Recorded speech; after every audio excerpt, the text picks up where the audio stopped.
दोस्तों नमस्कार, मैं विजय सैनी मेरे YouTube चैनल काव्य रियल्टर्स में आप सभी दोस्तों का हार्दिक स्वागत करता हूं। फ्रेंड्स, आज अपन लोग चर्चा कर रहे हैं रियल एस्टेट के एक ऐसे टॉपिक की। जैसे आप कहीं भी प्रॉपर्टी देख रहे हैं तो आपको सबसे पहले जानना जरूरी है, तो ये रेरा के बारे में अपन चर्चा करते हैं। दोस्तों, रेरा रियल एस्टेट में रेरा की क्यों आवश्यकता पड़ी, या रेरा आने से पहले क्या समस्याएं परचेजरों को आ रही थी और रेरा आने के बाद क्या फायदा हुआ लोगों को, तो इस बारे में अपन चर्चा करेंगे दोस्तों। तो सबसे पहले अपन रेरा कानून को जानते हैं कि रेरा आखिर होता क्या है। दोस्तों, रेरा जो है उसकी फुल फॉर्म है रियल एस्टेट रेगुलेटरी अथॉरिटी, जो इंडिया में 1 मई 2016 को कानून ये पास हुआ था और उसके बाद में जनवरी 2017 में रेरा इंडिया में प्रॉपर तरीके से वर्किंग में आया था। दोस्तों, रेरा आने से पहले सबसे बड़ी समस्या ये थी कि इसके लिए रेरा के लिए कोई अथॉरिटी उस टाइम नहीं थी, लीगल अथॉरिटी उस टाइम नहीं थी। तो कहने का मतलब है, जैसे बैंकिंग सेक्टर में आरबीआई वर्क करता है, इसके अलावा इंश्योरेंस में इरडा काम करता है, इसके अलावा शेयर मार्केट को रेगुलेट करने के लिए सेबी है, उसी तरीके से रियल एस्टेट में इस तरह का कोई प्रावधान नहीं था, इस तरह का कोई एक्ट नहीं था जो रियल एस्टेट के मार्केट को रेगुलेट करे। तो रेरा आने से चीजें लीगल हो गई। तो कोई भी कस्टमर यदि परचेज करता है कहीं भी प्रॉपर्टी, तो रेरा आने से उस बिल्डर पर आप आसानी से भरोसा कर सकते हैं और आप ऑनलाइन लीगल के सारे डॉक्यूमेंट चेक करके आप कहीं भी प्रॉपर्टी में निवेश कर सकते हैं। दोस्तों, रेरा आने से पहले जो समस्याएं आ रही थी उनकी कुछ चर्चा करते हैं अपन। तो सबसे पहला पॉइंट ये है कि पोजीशन को लेके एक बहुत बड़ा विषय था उस टाइम। जैसे पोजीशन 2 साल 3 साल 5 साल तक बिल्डर लगा देते थे, तो ये बहुत बड़ी एक समस्या थी। इसके अलावा बिल्डर जो है वो फेक कमिटमेंट करते थे कस्टमर से, जैसे मान लो लुभावने अवसर दिए जाते थे लोगों को, लेकिन एक्चुअल में पोजीशन के टाइम वो बिल्डर कुछ अलग पेश करता था लोगों को। दोस्तों, रेरा जब तक नहीं था तब तक एक बहुत बड़ी समस्या थी कि जैसे बिल्डर जो है रेरा की शर्तों के अनुसार बेसिक एमिनिटीज, बेसिक फैसिलिटीज नहीं दे पाता था, जिससे एंड यूजर वहां पे नहीं आ पाते थे। इसकी वजह से दोस्तों, जो रियल एस्टेट में जो ग्रोथ है वो भी बहुत ही माइनर बढ़ती थी, बहुत ज्यादा ग्रोथ नहीं हो पाती थी। कस्टमर और बिल्डर के बीच ये बहुत बड़ी समस्याओं का दोनों को ही सामना करना।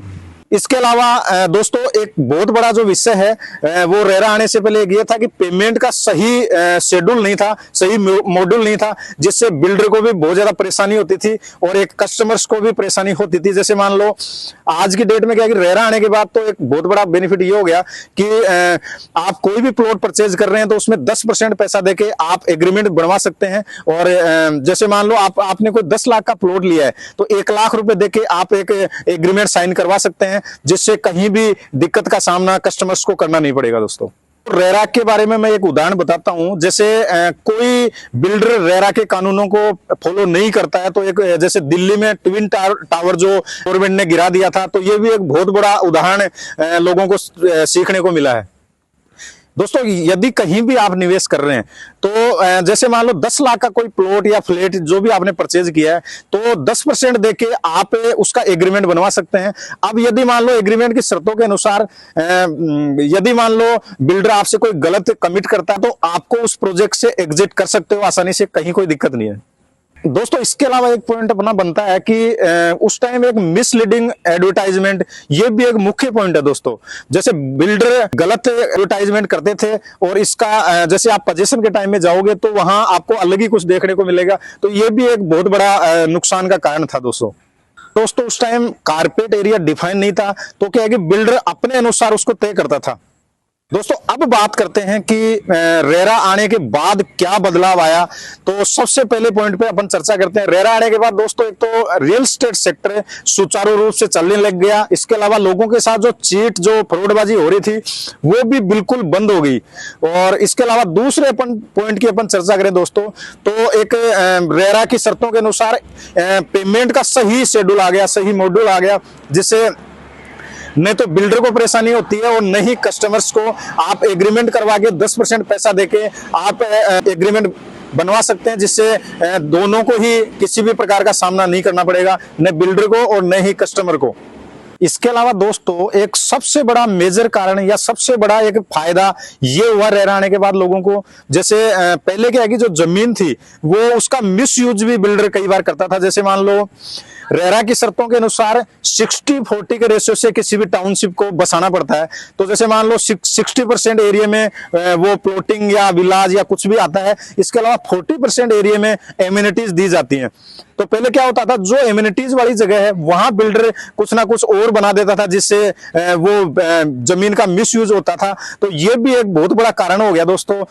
रेरा आने के बाद ये बिल्कुल इस पे भी लगाम लगी है दोस्तों।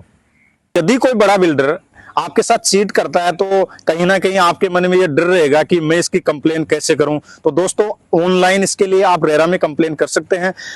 आपका नाम भी इसमें गुप्त रखा जाएगा और 45 से 60 दिन के अंदर अंदर या तो डेवलपर उस समस्या को हटा देगा, या फिर यदि नहीं हटाता है तो रेरा आपको उस इंटरेस्ट के साथ आपका पैसा 100% रिफंडेबल करेगा। दोस्तों रेरा आने के बाद बिल्डरों को भी बहुत बड़ा फायदा हुआ है। जैसे मान लो कोई भी प्रोजेक्ट रेरा नंबर आने के बाद उस पर किसी प्रकार का कोई स्टे नहीं हो सकता, वो एकदम क्लियर जमीन मानी जाती है। इसलिए आप जहां पे रेरा है दोस्तों वहां निसंकोच आप वहां पैसा लगा सकते हैं। इसके अलावा दोस्तों जो प्रोजेक्ट अंडर कंस्ट्रक्शन है या 500 स्क्वायर मीटर से बड़ा है उसको रेरा रजिस्ट्रेशन करवाना बहुत ही ज्यादा जरूरी है। इसके अलावा दोस्तों किसी भी फ्लैट या अपार्टमेंट का 8 यूनिट या उससे ज्यादा है तो उसको भी रेरा करवाना कंपलसरी है। दोस्तों आज हमने बात करी रेरा के बारे में, एक बहुत ही अच्छी जानकारी मैंने आप लोगों तक पहुंचाने की कोशिश करी है।